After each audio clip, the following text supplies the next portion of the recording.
Assalamu alaikum, dear students. Let's have the chapter number 4, Laws of Motion. Motion is the phenomenon in which an object changes its position over time. Motion is mathematically described in terms of displacement, distance, velocity, acceleration, speed, and time there. The motion of a body is observed by attaching a frame of reference. We will discuss more about the frame of reference in this chapter. So, the motion of a body is observed by attaching a frame of reference to an observer and measuring the change in position of the body relative to that frame with change in time. So, we can say that if an object continuously changes its position, it is said to be in motion. Here, mechanics is a branch of physics that deals with motion. There are basically two branches of mechanics.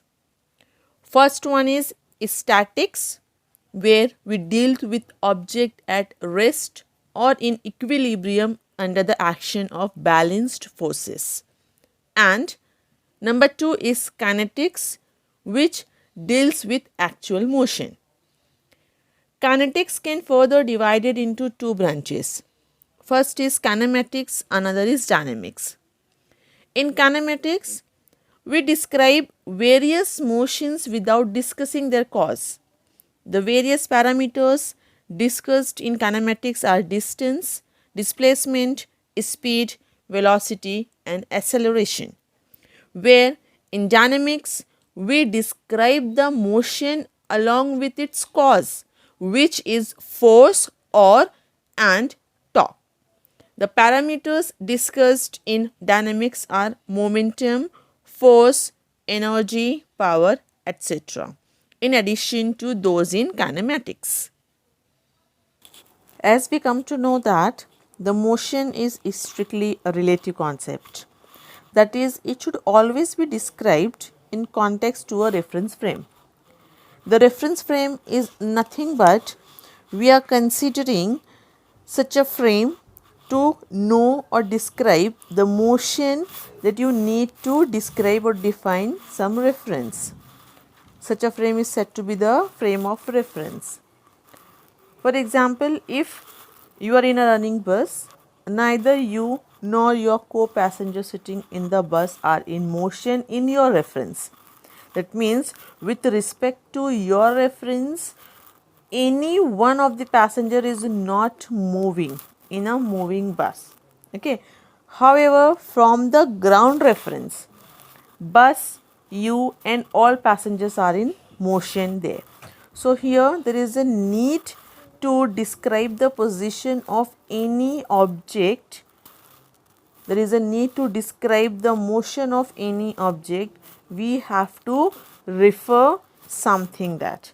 And here in this case, with respect to the ground, as we are referring the ground there, so we can say that the bus is under the motion as well as all the passengers sitting in a bus under the motion there. Motion in real life may be understood separately as linear, circular or rotational, etc., or some combinations of these. While describing any of these, we need to know the corresponding forces responsible for these motions. Trajectory of any motion is decided by acceleration and initial velocity. First one is the linear motion. The initial velocity may be 0 or non-zero. If initial velocity is 0, that means starting from rest, acceleration in any direction will result into a linear motion there. And if initial velocity is not 0, the acceleration must be in line with the initial velocity along the same or opposite direction to that of the initial velocity for resultant motion to be linear. Second one is the circular motion. If the initial velocity is not zero and acceleration is throughout perpendicular to the velocity, the resultant motion will be circular there. The next is the parabolic motion. If acceleration is constant and initial velocity is not in line with the acceleration, the motion is parabolic. For example, trajectory of a projectile motion. Then other combinations of initial velocity and acceleration will result into different more complicated motions there.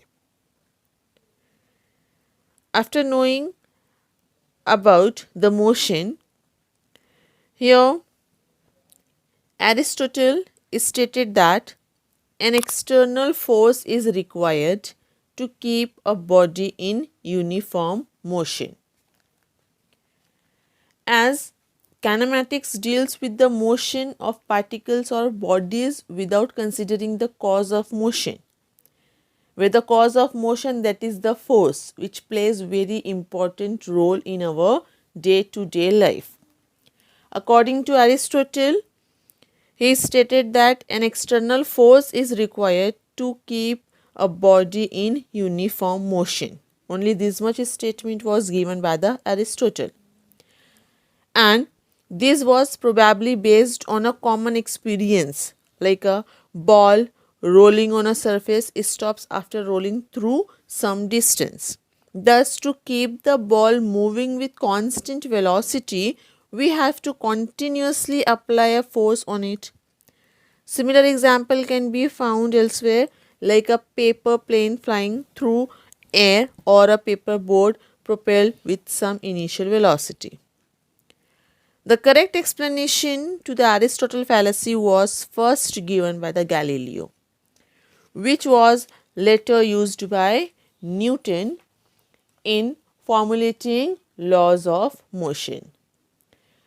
Galileo showed that all the objects stop moving because of some resistive or opposing forces like friction, viscous drag, etc. In these examples, such forces are frictional force for rolling ball, viscous drag or viscous force for air for a paper plane, and viscous force of water for the boat. In these examples, such forces are frictional force for rolling ball, viscous drag or viscous force of air for paper plane, and viscous force of water for the boat.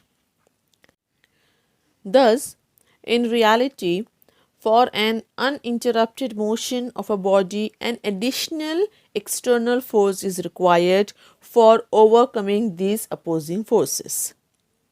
So, here now the Newton's laws of motion is given. As earlier it was thought that a force is necessary for a body to move with constant velocity. It is also our everyday experience that a moving body comes to rest after traveling a certain distance, and to keep it moving a force should be continuously applied to it. And the Galileo was the first to point out that external force is not necessary for a body to remain in a uniform motion along a straight line. The exact relationship between the force acting on a body and the motion of the body is governed by the famous Newton's laws of motion. So now let's have the next topic, Newton's laws of motion. Here the Newton's laws of motion is to be described in terms of three laws. The Newton's first law of motion states that every inanimate object continues to be in a state of rest or uniform unaccelerated motion unless and until it is acted upon by an external unbalanced force. According to Newton's first law, every body continues to be in a state of rest or in a state of uniform motion along a straight line, and the body will be at rest position or it will be moving with uniform motion along a straight line unless it is acted upon by an external unbalanced force. That means a body on its own cannot change the state of rest or the state of uniform motion along a straight line. And this inability of a body to change by itself its state of motion is called inertia of the body. Inertia of a body is measured by the mass of the body. Heavier the body, greater is the force required to change its state and hence greater its inertia. Newton's first law gives a qualitative definition of a force as a force is a push or pull exerted on a body which produces or tends to produce a change in its velocity. So this is about the Newton's first law of motion. The second law of motion states that the rate of change of linear momentum of a rigid body is directly proportional to the applied force and takes place in the direction of applied force there. Over here, when we are considering by using the second law of motion, the rate of change of linear momentum is directly proportional to the applied force. So the force is equal to dp upon dt, where dp is the change in momentum and dt will be given in which the momentum will be changed there. So dp upon dt is called as rate of change of linear momentum. So this rate of change of linear momentum dp upon dt is directly proportional to the applied force. So here we are writing it as F is equal to dp upon dt. And by using this, we can say that the force F, which is given as mathematically is product of mass and acceleration. It is given by using the second law of motion as momentum P is nothing but product of mass and velocity. When we substitute the value of P as m into v.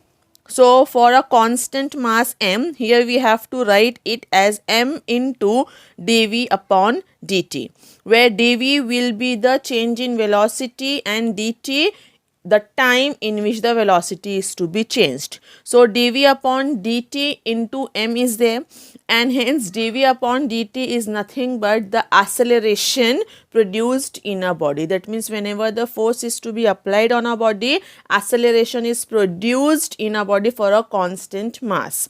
So over here we can write F is equal to m into a, which we are using as the basic formula for the force, which is to be actually derived by using the Newton's second law of motion, which states that the rate of change of linear momentum of a rigid body is directly proportional to the applied force and takes place in the direction of applied force. That means whenever the force is to be applied on a body to change the position or a motion of the body over there, so the rate of change of linear momentum of the rigid body will be directly, it will be produced as how much force is applied, and hence the change in position which will be takes place in our body due to the application of the force, it will be there in the direction of applied force.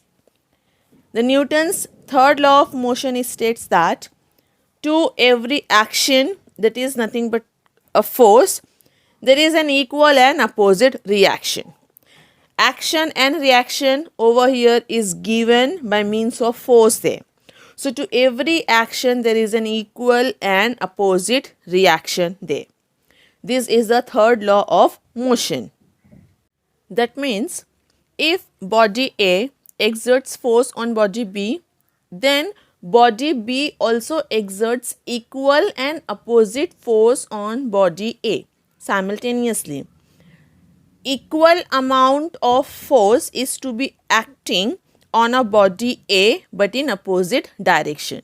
Here equal and opposite term has been used, and equal means to say that the magnitude of the force, that is action and reaction, is equal, and opposite reaction we are getting, that means here the action which we are given to a body, the reaction we are getting in opposite direction. So equal is used for the same magnitude of the force, and opposite is used over here for the direction there.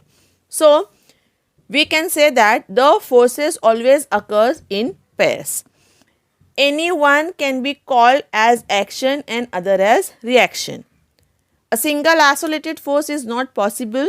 Action and reaction forces acts always on different bodies. Hence, they never cancel each other.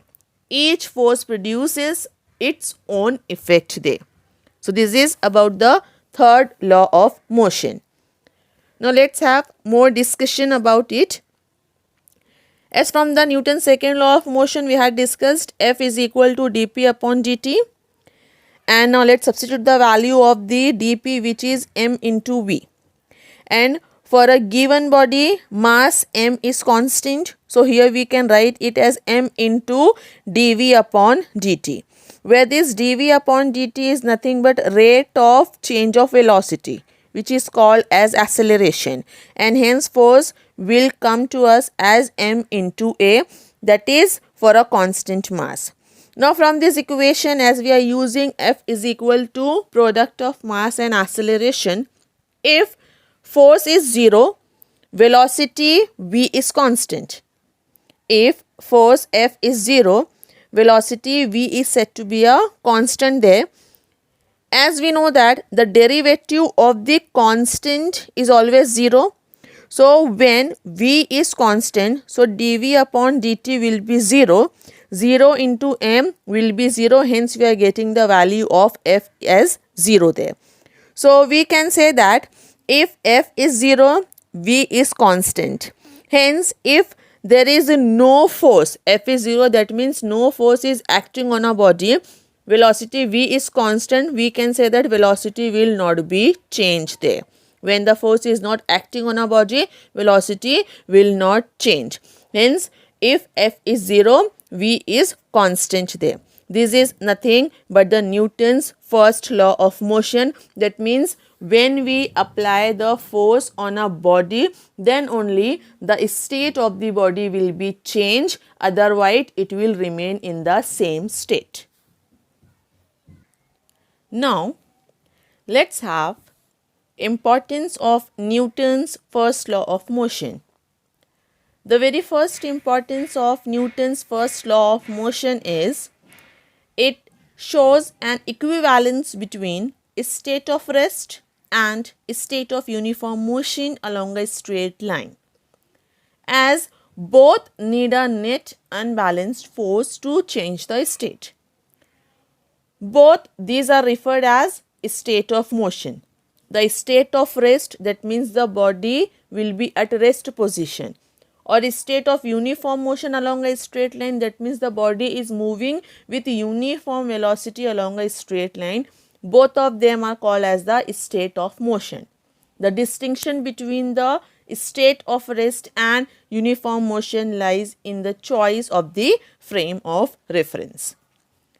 The second importance of Newton's first law of motion is it defines force as an entity or a physical quantity. Force is nothing but a physical quantity that brings about a change in the state of motion of a body.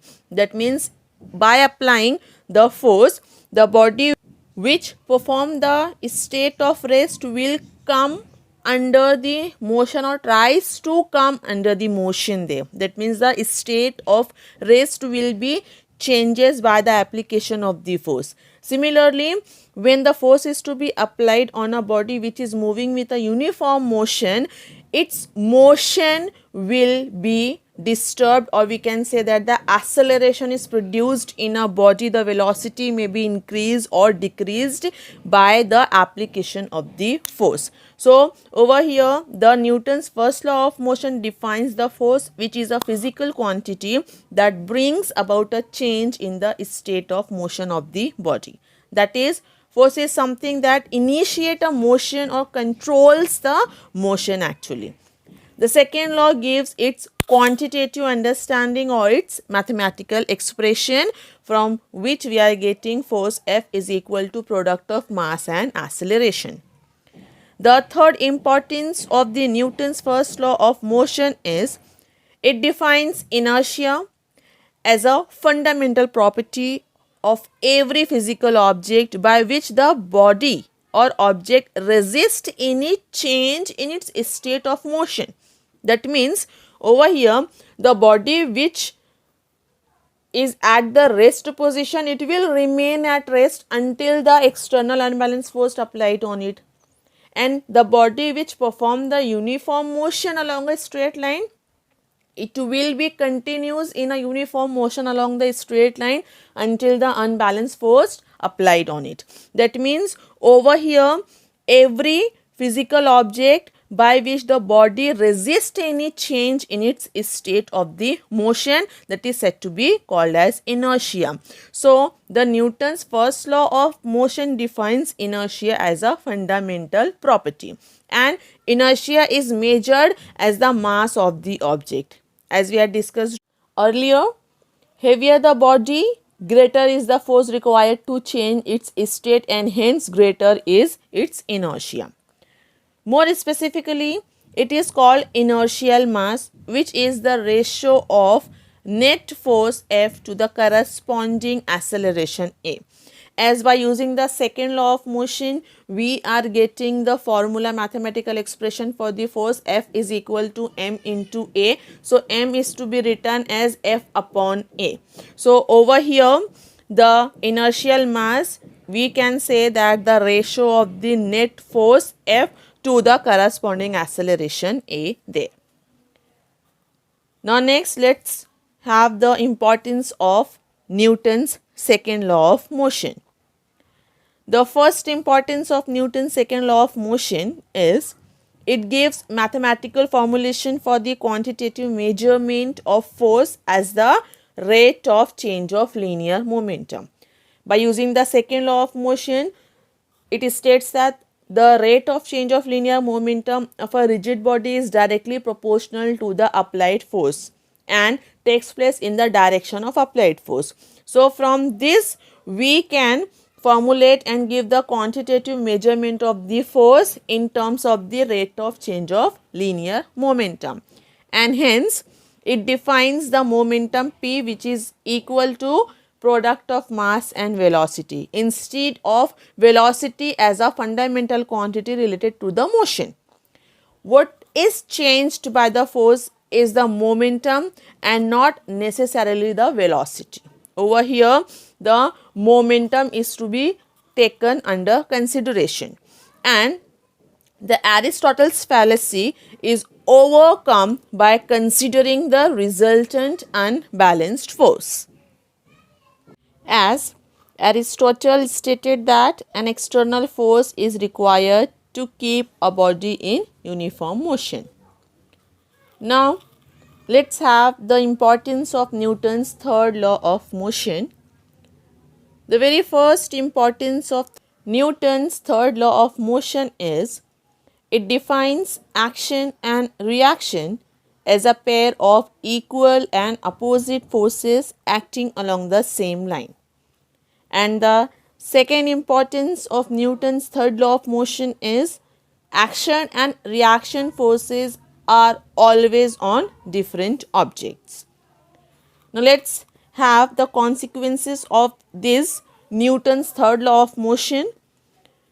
Action force exerted by a body X on a body Y, which is to be written as Fyx.